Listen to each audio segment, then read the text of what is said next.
Hi guys, Kieran Rai here, Ralph Pereira, Ajit Kumar, and we've got Shruti Hassan, big Bollywood actress and also singer, known in India and very much known in London. Shruti, how are you? I'm very well, thank you. How are you? Yes, I'm very well, thank you. Just trying to deal with lockdown and quarantine, you know? Aren't we all? Yeah. So first of all, Shruti, I was going to ask you, the world is very different, right? You know, the world now, obviously, you know, you're traveling the world, you're in films, you're doing amazing stuff, but now you're quarantined in India, or India is quarantined. How are you dealing with quarantine? Well, I've been saying this quite a bit to people, and I think that the one thing that has really helped me is I see people struggling with what do I do? I can't go to work. Of course, it's very difficult, especially financially. It's psychologically a difficult time, and it's a different time to anything we faced in our lifetimes. It's a very rare occurrence. For me personally, this time has been very fruitful, and it has helped me expand into other avenues of creative expression, such as writing. And as well as writing my music, as well as learning that technology is truly our friend in times like this. I've recorded songs with my producer in London, thanks to technology. We're going to be releasing a song soon, shooting it ourselves. I've done photo shoot covers for 2 magazines. So for me, it's just been an amazingly productive time. And to be honest with you, it's been amazing because nobody else has control over my time right now. So it turns out I am actually a very organized person. So Fantastic. it's been quite, it's been quite good for and me. Obviously you're very well known when it comes to the South Indian cinema. I know that you won 3 Filmfare awards. Your father is Kamal Hassan, and you're from a great legacy kind of family. Now my question to you is, obviously there are some called people that are lucky, and there are some people that have to work hard. Now, I'm sure that you've worked hard. That's no disputable. You've had to work. You've worked your own name. It's not all about someone has a famous father. That means you've worked your own thing. Did you struggle at the start when you started your career? Were you struggling? Was it hard for you to break through the door, or would you think it was easy? I mean, it wasn't hard to break through the door. It was hard to stay in the room. So the door opened, and for me to not acknowledge the fact that I wasn't even a person who had the plan of acting. I was like an alternative rock musician with a band, and I needed, I wanted to make some extra money, and someone offered me a film. This is literally how I entered the business. And I can't lie about it. I am very well aware of the fact that this opportunity I got is because of my surname. What I didn't expect was to fall so madly in love with the craft of acting and wanting to continue with it. And it became the blind date that became a marriage for life, in a sense. Exactly. And I'm very grateful for what destiny had in store for me, including my surname. But destiny means nothing without hard work. Luck means nothing without hard work. Ironically, my first film was called Luck. But I know the work I've put in, and I know that it's not easy for anybody anywhere to stay longer than 5 years in any business. So I enjoyed the work, and I enjoyed the battle of staying with a certain level of integrity as well. Ajit Kumar, your question after you. Yeah, just to follow up on that one, if you were to choose to be an actor or a music maker, I wouldn't just call you a singer. I know you go beyond. Which profession would you choose? I've chosen to be an entertainer, and that's very convenient because it encompasses everything. I don't have to choose. There was a point, Mr. Ajito, honestly, where I had to choose to give more time to cinema. So I would say the last 8 years of my life were consistently dedicated, like previously, prior, out of the 10 years. The last 2 years have been me shifting focus back to music and my independent music. It's not been easy because people feel that it's an unexpected choice, that you shouldn't be grappling 2 careers. But I've made it work. I'm really excited that, especially like before the pandemic, it was lovely to be doing shows in London, starting from scratch. You like London? It sounds like you like London quite a bit. Do you like London? I do love London. that's another topic. But to do that and to like live an almost schizophrenic, artistically schizophrenic life of finishing that and then flying to the deepest south part of India to finish my Tamil film, it's exciting, and I'm managing it. I mean, jet lag's an absolute nightmare, but other than that, I'm managing. Yeah. Fantastic. Ralph, question after you. Shruti, it's great to hear, like somebody like you coming up and talking and explaining how you have to change in your entertainment side. You live in a country very diversified and people who have got many issues because of what happened with pandemic. Like you are very fortunate because, from where you are coming from. We have interviewed many people in this journey that we are going through. And what we found was that, there's a lot of people who are struggling in their life. It's not easy for them to possibly to do what you do or maybe what I do. So what kind of advice can you give those people? Because, jobs are not going to be forever the way how the world is going. What can you kind of tell from your own life experience that maybe something they can, maybe they can learn or they can, make a difference to their lives? The one thing that I have learned for myself, Raf, is that I feel that gratitude has been a big part of my journey. It sounds very old-fashioned and simple, but at night I have gratitude and I thank for the roof over my head, that I have this much money to pay for my food, that I have the technology to connect with you all. And I think when you learn to practice gratitude is when you are aware of those people around you who don't have it, and therefore that awareness alone leads you to helping, to understanding, and to assimilating what is happening around the bubble that you live in. So what I would say is that mental health has been a major focus in the times of this pandemic. And I'm glad in a sense because this is something that should have been spoken about anyway before. It took a pandemic for people to realize that things like depression, anxiety, loneliness, all of these are real issues. But I think that that's still a problem that is far removed from what we're going through in India with migrant laborers not being able to go home. They don't have ways, they don't have food, they don't have means. So I think that for me, when people are putting up posts saying, can't wait to go back on a beach vacation or like eat at a restaurant, I personally am not able to bring myself to think along those lines.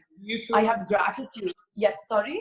No, go on, darling. Go after you. Go on. I was asking, do you feel like, as an actress, obviously being in the media, being in the showbiz industry, do you feel sometimes that you also suffer from maybe, because we all suffer from mental health issues. I think the whole world does in a certain sense. Yes. Do you have anxiety issues? Do you? Yes, I have spoken about them in the past, and I was very nervous about how it would be received. I've also been in therapy, which I propagate, talk therapy, which I like really try and promote as much as I can. I read this really lovely quote somewhere that said, all of us are in therapy for the people in our lives who don't go to therapy. And it's really true. And I feel that therapy is something that helped me. I've suffered from an anxiety disorder practically my whole life, which went undiagnosed for the most part. And I also joined a business which is a very heightened, high energy, high competitive environment. And I always felt, why am I not being able to function at the same level of proficiency as other people? And I feel that understanding that I had anxiety, talking through talk therapy, and actually being able to connect with people and say, it is real, these things are real. And these things can job.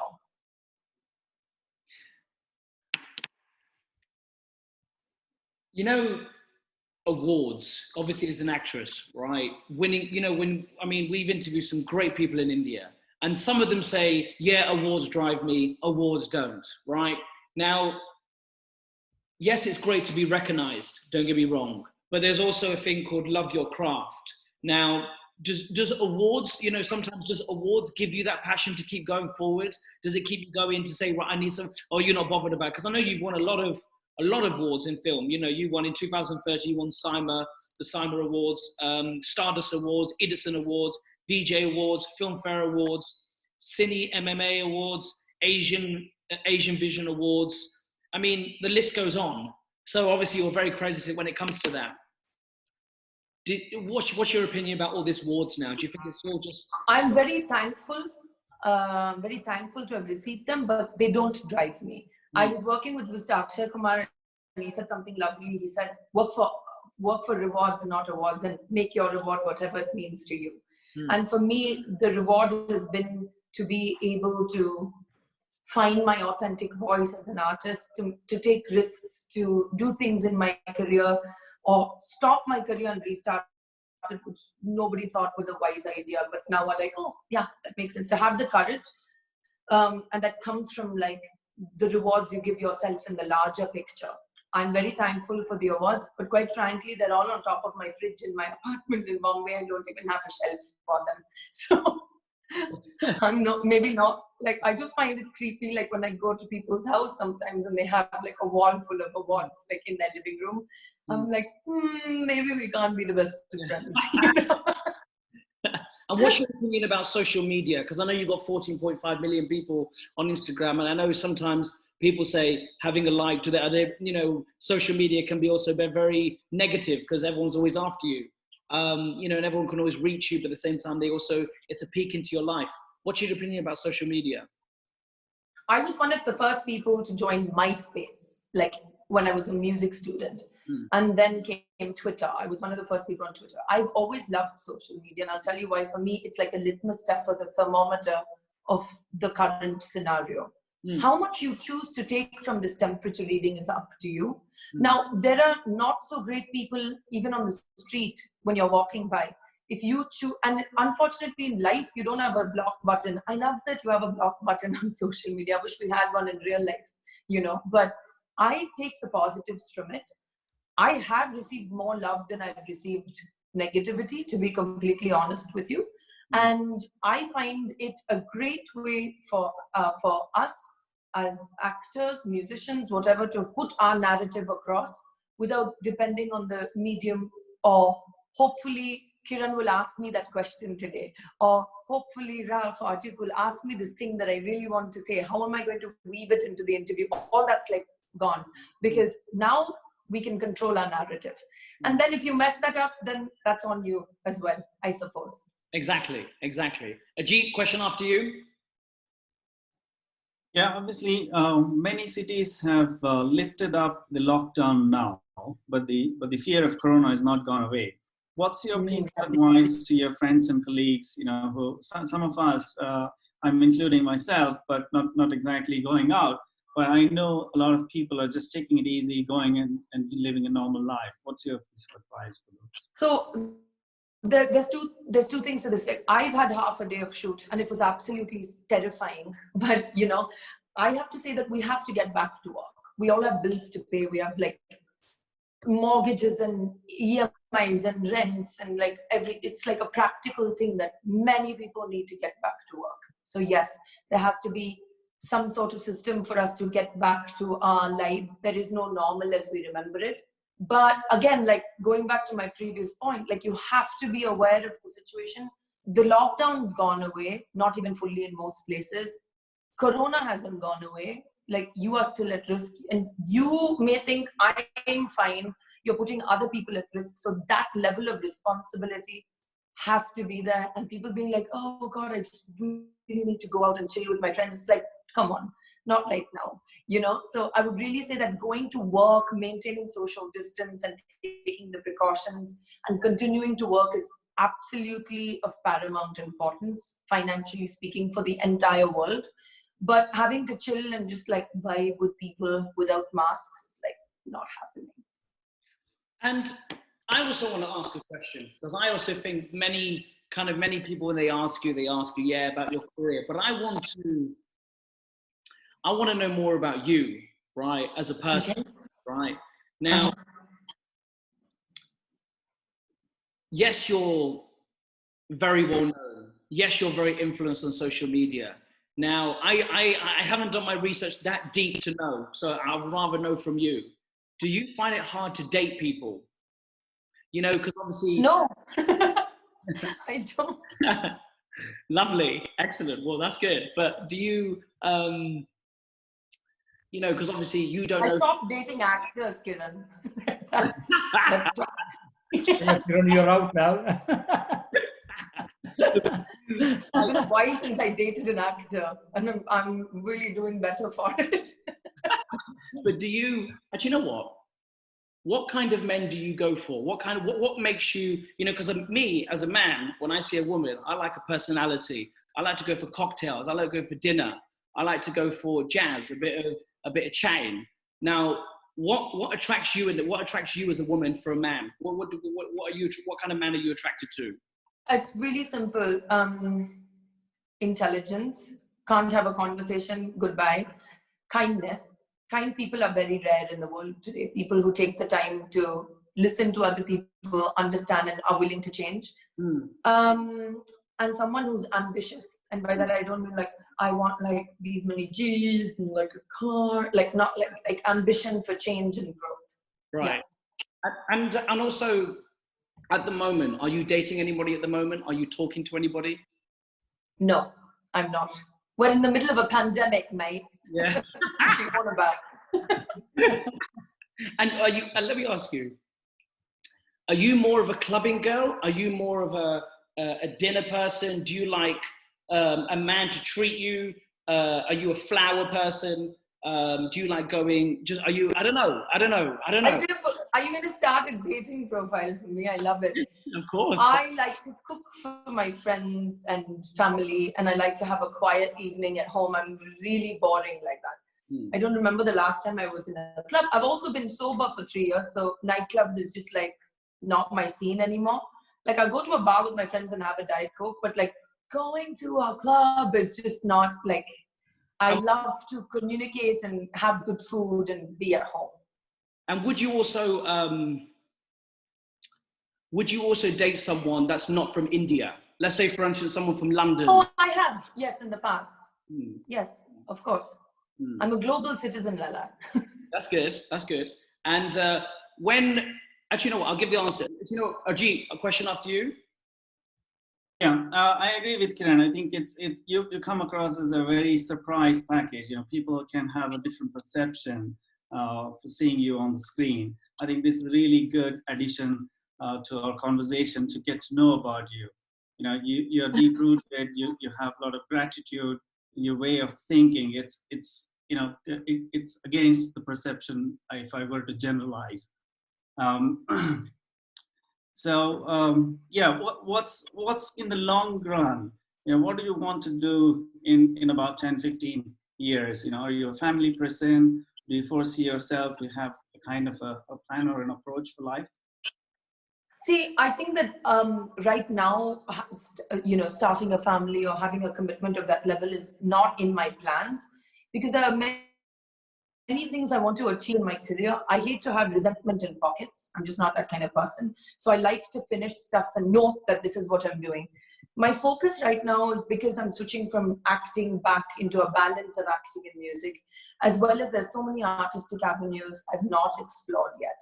And so for me, the next 10, 15 years, I can't tell you. I just think the aim is to keep being ready to evolve. And I think as much as I keep that in mind, and it's not go with the flow as much as it is be ready to fight the tide when you have to, be ready to let go when you have to, but be ready always to evolve.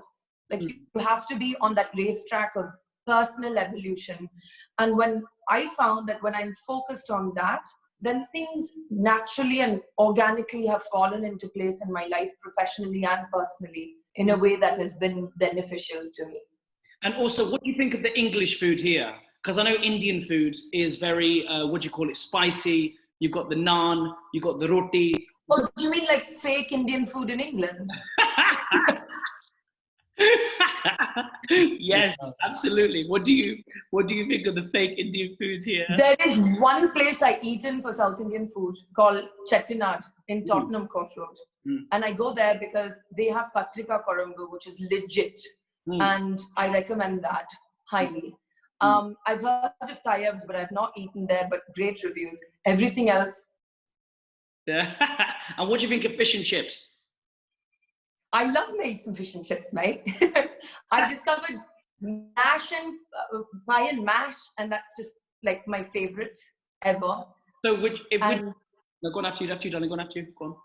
There's another vegetable which tastes so buttery called samphire, which I had never had. And I'm just absolutely in love with that. I actually love the English food. That's good. Do you also find it hard to trust people?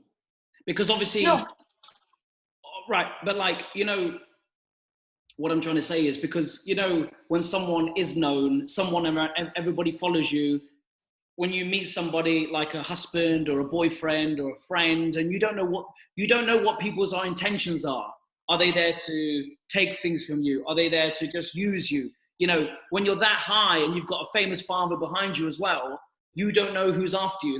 It's called a morph. It's kind of like it's a hidden agenda. Do you Yes. think about that? You know, having grown up as the daughter of two famous people, you start building a radar or a recognition system for this very early on.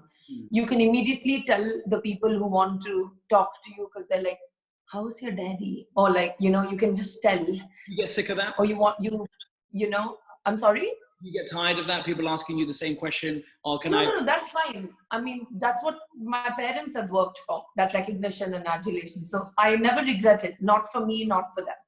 But I also went to a very grounding school called Abacus, where it didn't matter what your background was, it didn't matter who you were. And I never got treated that way by my friends, my teachers, or the other parents. So I found a very real community. So when I came out, I was able to tell the fakers from the real ones quite easily. And as far as other than that as well, as you know, in life, you can never be sure.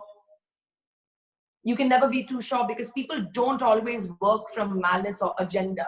Sometimes they just mess up. And that's why I don't spend my energy focusing on not trusting. I spend my energy on building a foundation strong enough so I don't have to build walls. Okay, so that means what you're saying basically is somebody that you just imagine you meet someone in a bar or a restaurant or on the bus stop or wherever, on the train or whatever. Do you like it that they also, because obviously you're very connected on social media, do you like it as an actress that when people don't recognize you and they treat you as you, do you like that when they go, I love that. There we go. I do love that as well. I love my life in London because I'm like on the tube until someone recognizes me. And honestly, every time they've been lovely and we have a lovely chat for about 3 stops. And then, you know, they take a picture and I carry on and they go on their way and it's fine, you know. And what about that? What about getting into English films? What about planning to come to, you know, obviously you've got a beautiful face and, you know, you're I had finished last year my first American TV show, Treadstone. And now I have an agent in England as well. So I will probably be doing some stuff there. But basically my focus for England has always been music. I've always believed that the best music, the best bands, the best artists have come out of England. I think that England has a great palette for unique music. And also, what's the difference between South Indian movies and Bollywood? Because I know you've got Shah Rukh Khan, Amitabh Bachchan, Akshay Kumar, the great people. And why have you decided to go down to South India instead of actually, I mean, because I'm Tamilian, because I'm South Indian. Right. Gotta stick with my peeps. And do you speak what is it, the South Indian language? Tamil, yeah. I speak Tamil and Telugu from the South, which I work in, both the industries. Speak Hindi as well. I grew up in a multicultural home, so I don't segregate. Also, you know, India were like a very populated country, but we're not the largest country. So to then further dice this already small country into smaller sections just doesn't make sense to me. I don't find the difference from language to language. I find that the difference is from people who are in charge. You know, they dictate, like a company, like any place. The people on the topmost rung of the system dictate the vibe of the rest of the production, the movie, the company, whatever you want to call it. So I can't give you a regional geographical difference. But I would say that I feel blessed to have been born in a multicultural home. But having predominantly been brought up in the South, I associate and I find more of a connect to my South Indian roots. Yes. And also, you know, sadly, sometimes in the world of arts, entertainment, business, in showbiz, there's a lot of thing called, I think in India, I think they call it nazar, Now, I don't know. There's a lot of people that are jealous for some people. I'm not going to say the names, but I know there are a lot of people out there who would be. Now, I know sadly a brilliant actor called Sushant Singh, he died, he passed away. And also you've got Rishi Kapoor, Irfan Khan. But Sushant Singh, he really made headlines. What was your opinion about that situation? What was your opinion about the whole thing? Well, first of all, I was extremely sad and really upset when at first Irfan Khan sir passed away and then Rishi sir, and it was like a lot. With Sushant, I think there was a big collective shift in understanding that we don't know people. What they put out maybe isn't what they are. I would like to focus even now on the amazing work he did, that he managed to move so many people with his amazing work. Every other speculation, every other discussion, every other sharing of images on social media, everybody getting on it because they have nothing else to do. It's just not respectful to a soul. I think his soul was in his work and he's left that for us, and that's absolutely beautiful, and I just choose to focus on that. And why do you think, though, it made such headlines also? It came over to UK and it went to United States, Canada, it made a lot of headlines. Of course. Because first of all, because he was young and talented and did amazing work. As well as the fact that the way it happened was extremely, extremely upsetting, and at a time like this even more. Ajit, last couple of questions for you and Ralph. Yeah, sure. You mentioned about talk therapy. Talking about Sushant, it feels, and many of us feels that if somebody could have spoken to him at that time, maybe that moment would have passed away. Can you tell us more about your approach to talk therapy you mentioned earlier? So I would hate to speculate on that situation because we don't know how many people were talking to him or what was going on. So it's like not fair to speculate on that at all. As far as my experience goes with therapy is, I had a therapist in India, yes, but it was never the same. My therapist is actually in London, and I feel almost a bit better because she doesn't need to know the family background. She doesn't need to know things. So that was the first big step for me to possibly in my life for the first time communicate openly about issues, about strengths, about weaknesses. I believe anything can be solved through communication, from the largest to the smallest of issues. And I believe the first level of communication is with yourself. And a lot of people aren't talking with themselves. And I don't mean like having, I mean being able to have difficult conversations with yourself. And therapy helps very much to put those things into perspective. I don't know the number of people I've recommended therapy to, and I'm just like the official recommender of therapy now. But I genuinely think that there are things, no matter how much your partner or your parents or your friends love you, and they really do, they are not in the absolute objective position to help you in a professional manner. So if you had a fever or a temperature for 3 days, you would tell your mom, you would tell your husband, but on the 4th day, you're going to go to a doctor, and the mind is very much the same way. Yeah. Absolutely. Very, very well said. Thank you. And just to ease up the mood, I think Kiran has been interviewing a lot of famous chefs around the world. I would love to see them, your comment about the Indian foods in London, and you should get a lot of recommendations after that.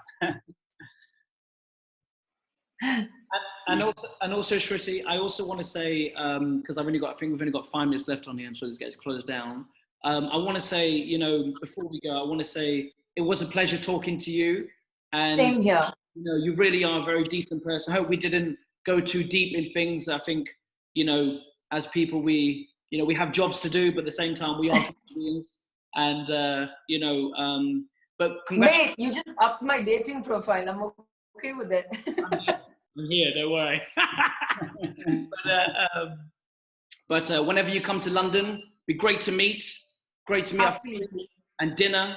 And, when I ever come to India, or me and Ralph or whatever. Yes, please, you're more than welcome. We shall have a meal.